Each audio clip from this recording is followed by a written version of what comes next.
কখনো ভেবে দেখেছেন আপনার কথাবার্তাও কারো কমফোর্ট জোন হতে পারে? আপনার শব্দ চয়নের কারণে কারো পুরো দিনটাই ভালো হয়ে যেতে পারে।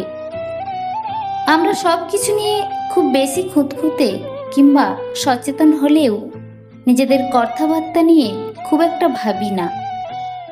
অথচ আমরা চাইলে শুধু আমাদের কথা দ্বারাই একটা মানুষকে আপন বানিয়ে ফেলতে পারি। কথাবার্তার মাধ্যমেই মানসিক শান্তি দিতে পারি, কথাবার্তার মাধ্যমেই যত্ন নিতে পারি। পৃথিবীর সব জড়িয়ে ধরা শারীরিক হয় না। আপনি কখনো কখনো একজন ক্লান্ত মানুষকে আপনার কথার উষ্ণ শব্দ দ্বারাও আগলে নিতে পারেন, জড়িয়ে ধরতে পারেন।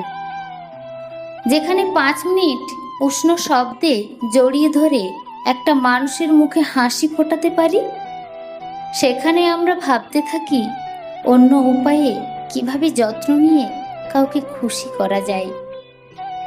অথচ আমরা ভুলেই যাই শব্দের যত্ন পৃথিবীর সবচেয়ে সুন্দর যত্ন।